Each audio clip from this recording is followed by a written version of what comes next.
Hello.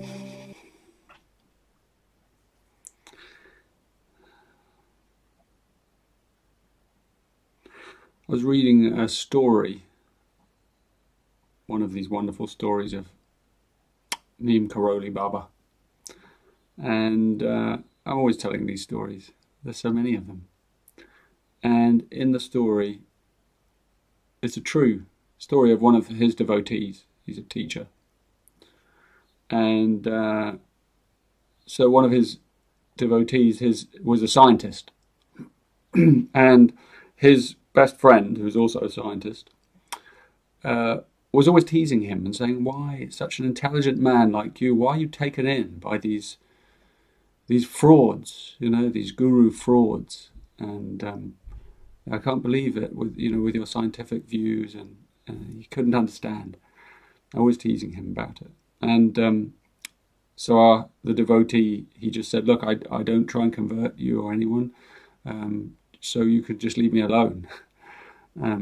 Anyway, the guy continued teasing him about it, couldn't understand. And then one day, of course, Neem Karoli Baba comes to the city where they're living, and he's doing having a meeting nearby.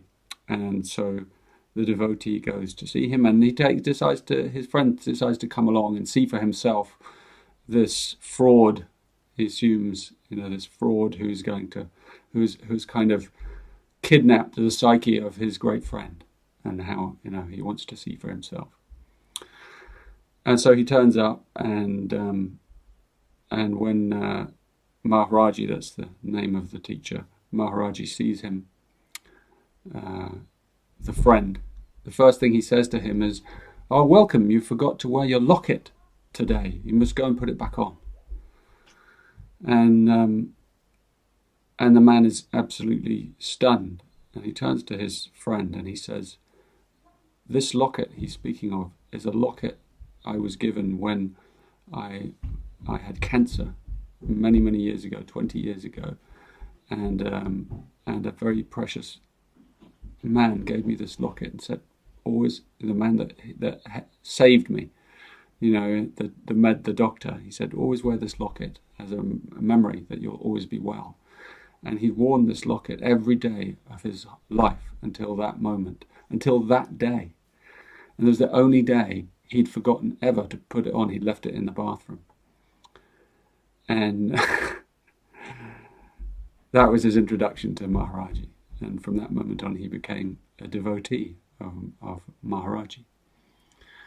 And what this makes me think about is, those in our life, we all know someone like that man. Many people in the world who are,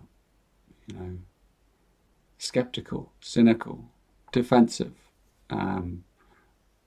overly scientific, overly materialistic, to the point of view where they've forgotten, a holistic view. And it's totally understandable because of the nature of the world and how we're conditioned in this current age. So, but the point is that those people they're literally just an inch away from being awakened, from something happening that just reminds them that there's more.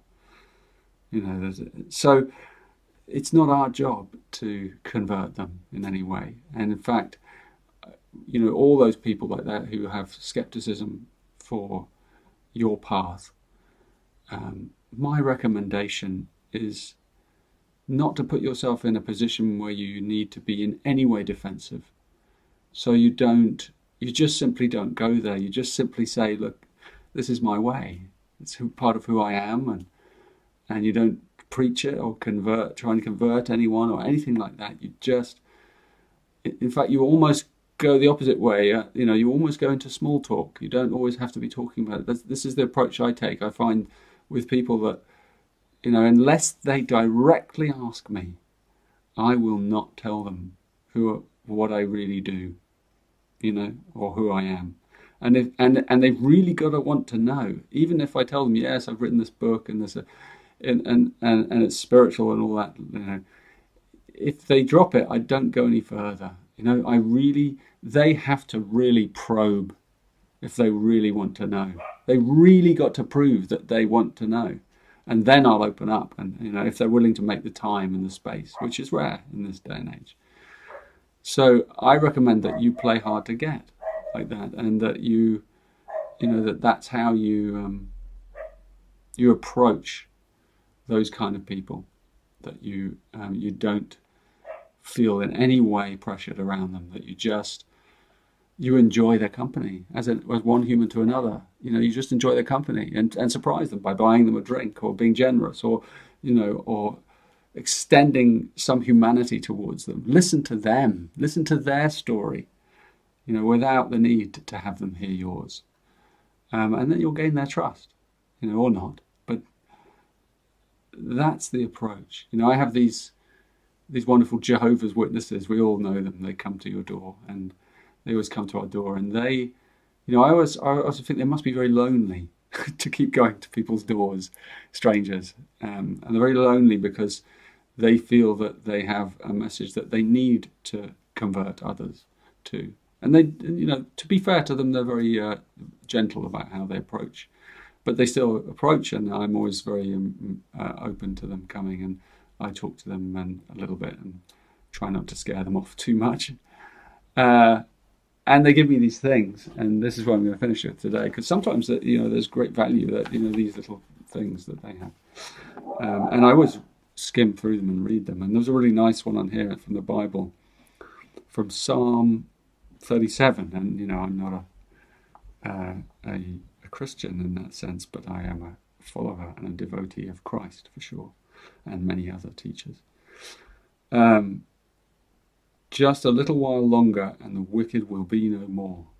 You will look at where they were, and they will not be there. But the meek will possess the earth, and they will find exquisite delight in the abundance of peace. Yeah.